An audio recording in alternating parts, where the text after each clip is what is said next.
Morning guys. The real time experience in Java. Sir এত জলদি কিসের? মাত্রই তো এলেন। আগে পরিচিত হই, তারপর না হয় ক্লাস। তোমাদের 1 বছরের এগ্রিমেন্ট, তাই না? 1 বছরের মধ্যেই পরিচিত হতে পারবে।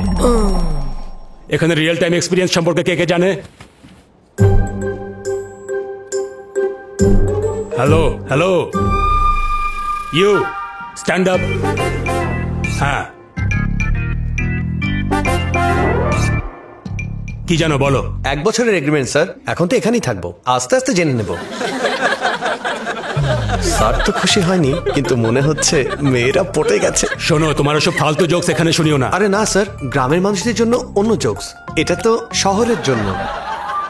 মেয়েটা তো পটে গেছে রে, মিস করা যাবে না Sanju. Hello, talk to me in English. English medium তো না? স্যার আমাদের নিজেদের ভাষাই অনেক সুন্দর, তাই ইংরেজি বলার দরকার নেই, বাংলা বলুন খুশি মনে। আচ্ছা, আপনি জানেন আমাদের মাতৃভাষা বিলুপ্ত হওয়া থেকে কারা বাঁচাচ্ছে? আমাদের মতো গ্রামের মানুষেরা, যারা ইংরেজি বলে না। Shut up. জানি না তোমার মতো মানুষদের এখানে চাকরি কে দিয়েছে। রিজিউমে কয়টা ল্যাঙ্গুয়েজের কথা লিখেছো? বাংলা, হিন্দি, ইংরেজি। আমি কম্পিউটার ল্যাঙ্গুয়েজের কথা বলছি। স্যার হাতে লিখে বা কম্পিউটারে আমি এই 3টাই জানি, বাংলা, হিন্দি, ইংরেজি। আমি জানতে চাচ্ছি C, C plus plus, Java এসবের ব্যাপারে। Oh I see. যা জানতে চেয়েছি তার উত্তর দাও। এই আইসি আবার কি? তোমার হবি কি লিখেছো? সত্যটা বলবো না রেজুমেতে যেটা লিখেছি সেটা? দুইটা কি আলাদা নাকি? প্রথমে নিজেরটা বলো, পরে যেটা রিজুমিতে লিখেছো সেটা বলো। গ্রামের ছেলেরা আর কি হবি হবে? মাকে বলে মুভি দেখা, বাবার থেকে লুকিয়ে সিগারেট খাওয়া, অবসর সময় ক্রিকেট খেলা, আর সুযোগ পেলে মেয়েদের সাথে লাইন মারা। কিন্তু সিভিতে রিডিং বুকস, ওয়াচিং নিউজ, ও ব্রাউজিং নেট। তোমার কাছে একটা হাম্বল রিকোয়েস্ট আছে। It's granted. আচ্ছা, বিয়ের আগে তোমার ওয়াইফকে অবশ্যই বলবে যে তোমার মাথায় সমস্যা আছে, নয়তো মেয়েটার সর্বনাশ হবে। আরে বিয়ে কে করবে স্যার? আপনি জানেন একটা সার্ভে হয়েছিল, প্রতি 1000 জন পুরুষের জন্য মাত্র 945 জন মেয়ে আছে। এর মানে 55 জন ছেলেকে এমনিতেই সিঙ্গেল থাকতে হয়। আর বিয়ে না হওয়ার কারণে তারা কি হয় জানেন? অটল বিহারী বাজপেয়ী, আব্দুল কালাম, নরেন্দ্র মোদী, রতন টাটা। আর ওই যে 945 জন লোক কি করে জানেন? কি? কুকারের শীষ 5টা বেজেছে নাকি 6টা? বাসা থেকে আসার সময় আমি গ্যাস বন্ধ করেছিলাম, আর সারাদিন ভাবতে থাকে আমি আমার বাচ্চাকে বড় কিছু বানাবো, ওকে ন্যাশনাল স্কুলে পড়াবো না ইন্টারন্যাশনাল স্কুলে পড়াবো। এইসব দ্বন্দ্বেই সে ভুগতে থাকে। এমন লাইফ কে চায় স্যার? Thank you. তুমি কি কাল অফিসে আসবে? আসবো স্যার। তাহলে আমি আসবো না। কেন স্যার? That's all, by. অবাক কাণ্ড, এদের আবার কি হলো?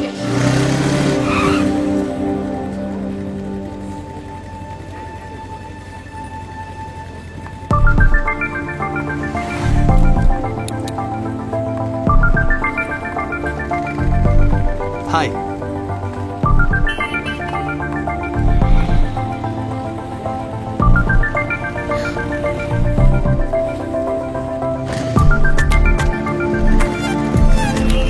সরি বলে দেবো নাকি? আর নো,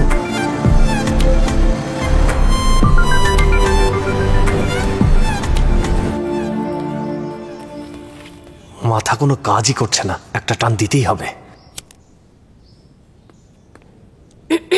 এবার শেষ। আমার উপর নজর রাখতে মনে হয় জন্ম হয়েছে।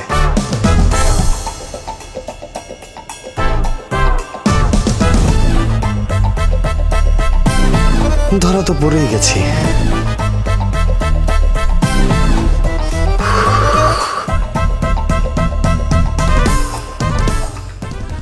আনো আনো, শোনো শোনো, আমার কথা শোনো।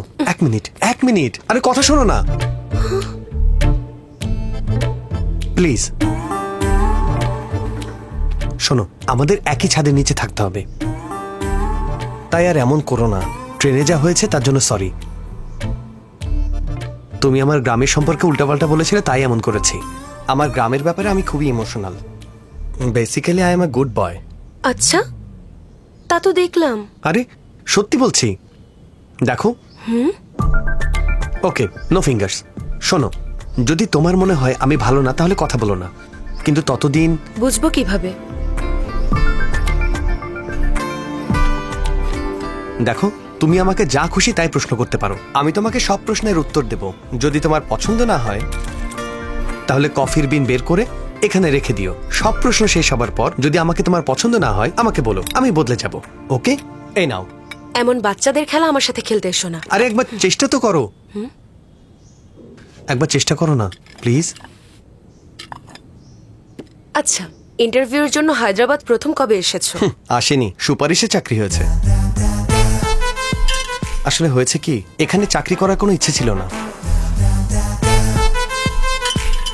মানে গ্রাম ছেড়ে আসার ইচ্ছে ছিল না, মানে বাবাকে ছেড়ে আসার ইচ্ছে ছিল না। আরে তোমার ভালো লাগুক বা না লাগুক, আমার হায়দ্রাবাদ ভালো লাগে না। আমি শুধু বাবার জন্য এসেছি। আর কি করতাম জানো তো, একটা মিডল ক্লাস লোকের আয় কেমন হয়? ছেলের পড়ার খরচ যতটুকু, যদি ক্লাস 10 পর্যন্ত পড়ে তাহলে অতটুকুই, ইন্টার পড়লে সেই পর্যন্ত, ইঞ্জিনিয়ারিং পড়লেও অতটুকুই। 20 বছর পর্যন্ত স্কুল ফিস, কলেজ ফিস, পকেট খরচ দিয়ে প্রতি বছর ইউনিফর্ম, শুজ, টাই, বুকস, পেন, পেন্সিল, জ্যামিতি বক্স, এমনকি গ্রাফিক শিট। সারা জীবন কষ্ট করার পর বাবা আমার কাছে শুধুমাত্র একটা জিনিসই চেয়েছে, একটা চাকরি। আর সেই চাকরি করে যে টাকা পাবো সেটা আমিই রাখবো। এই কারণে ইচ্ছে না থাকা সত্ত্বেও শুধুমাত্র বাবার জন্য আমি চাকরি করতে চলে এসেছি।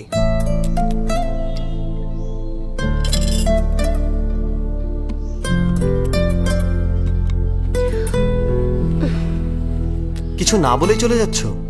একটা উত্তরই যথেষ্ট, বাকি সব মাফ করে দেওয়ার জন্য। Apology accepted. Friends? Only friends.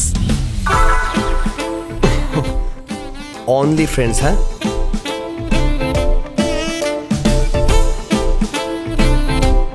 Hello, no smoking here. বাইরে পানের দোকান আছে, সেখানে যাও।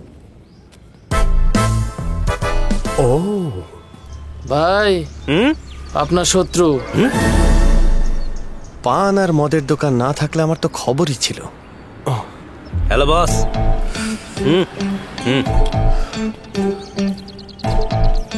আন্ন বৌদিদের বাড়িতে তুমি এসো না? এদিকে তাকাও ভাই, 2 বছর ধরে আন্ন বৌদিরে ভালোবাসে।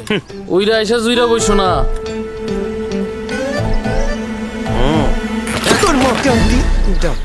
তুমি আন্নুকে ভালোবাসো? হ্যাঁ, তাহলে এবার লাভ স্টোরিটা বলো। আন্নুকে প্রথমবার আমি কলেজে যাওয়ার সময় দেখেছিলাম।